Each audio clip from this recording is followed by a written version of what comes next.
Hi, my name is Sandi Lemons. I'm the owner here of Tabby Tree Weaver, and this is Pickle down here. And I'm going to be showing you today how to wind a warp, specifically to set up your warp for my method of dressing the loom.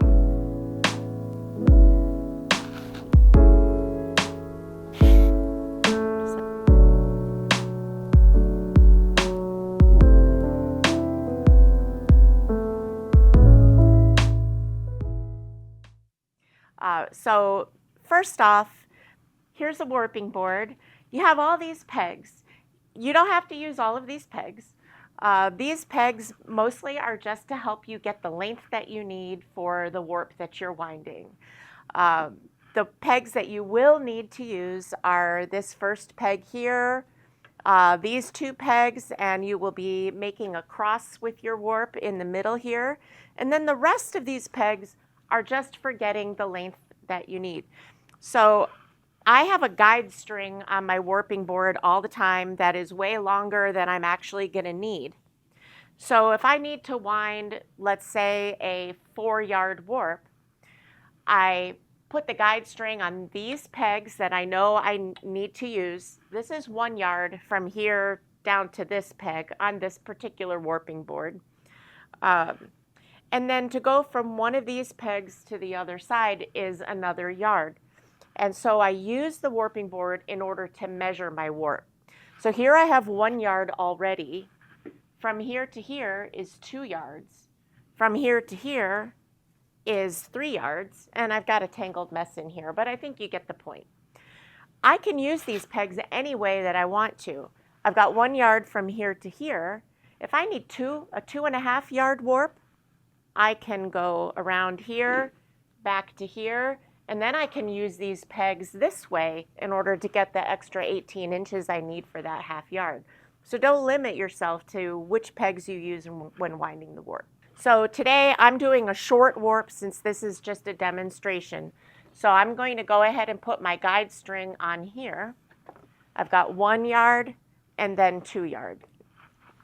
So we start out by doing a slip knot.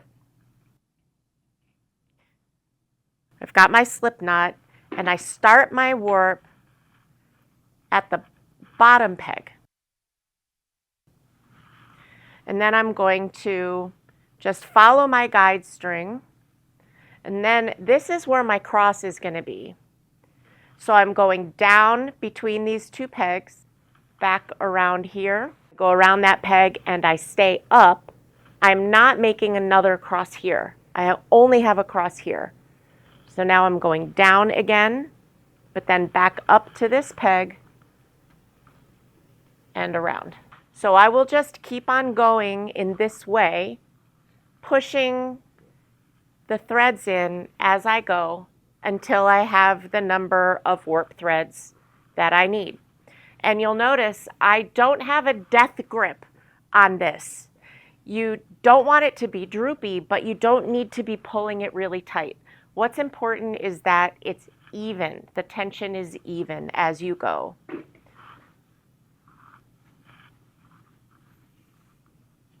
Whenever I take a break, I wrap this around the peg here so that I don't lose the tension when I step away from it. When it comes time to change colors, then I just cut the old string. And some people like to then go ahead and tie this onto this peg.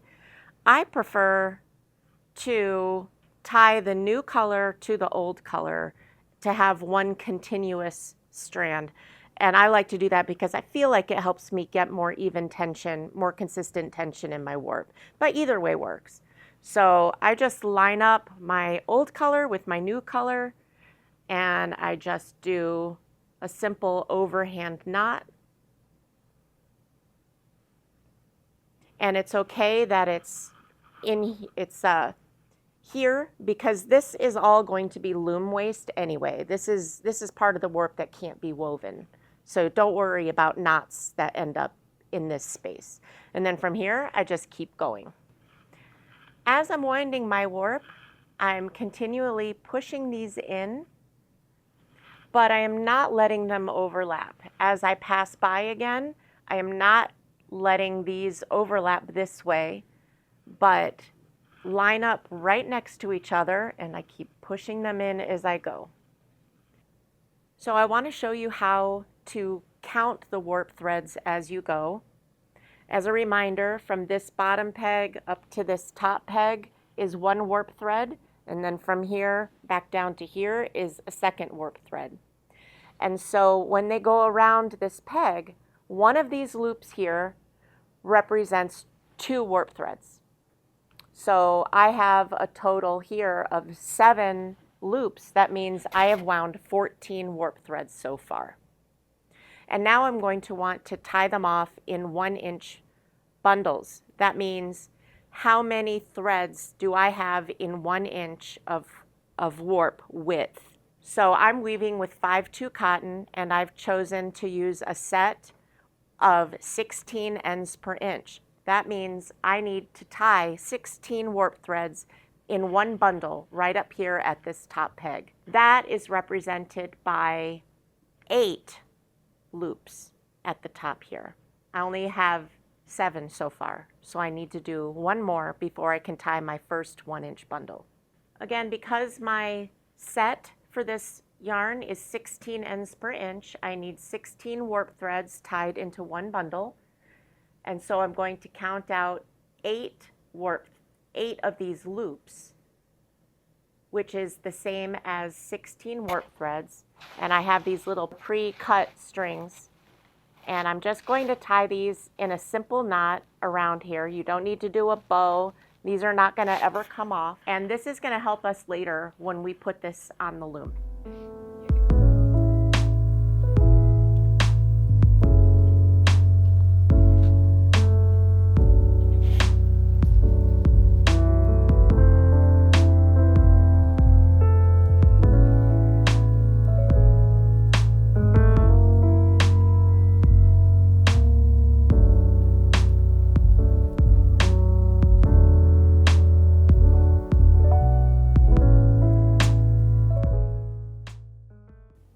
So I finished winding my warp, and now I'm ready to tie it up so it can be taken off the loom. So first thing I'm going to do is just cut that end off, and I'm just going to do a simple knot and tie this onto this peg here, trying to keep the tension on it, not letting it get loose and floppy. I've got my 1-inch sections all tied up here, and now I need to put in some ties in my cross. People do this in different ways. Some people put 1 tie right around the center of the cross like that. I tend to put 4 ties in, 1 here, 1 here, 1 here, and 1 here. And so making sure you do not tie up your guide string together with it. So I'm going to go ahead and just do a simple bow. I like to do bows here so that I can take these ties out easily later on. And they don't have to be particularly tight. They just need to be able to hold the 4 sides of the cross in place. The last tie we have to do is called a choke tie, and those typically go every yard of warps. I am only going to do 1 right here, but if it was a longer warp zigzagging back and forth on here, I would put 1 tie in every yard. And the purpose of these is to keep the warp threads from shifting around when they come off the warping board. Now I've taken some really strong string and I've doubled it up because I'm going to be pulling on this really tight and I don't want it to break. So to do your choke tie, you go around this twice, and then we're going to do a bow. But first we're going to pull this really tight as you can get it, and then do a bow. Now to take the warp off of the loom, we want to start at the bottom peg. And with such a short warp, we don't really need to chain this up, but I'm just going to show you how it's done.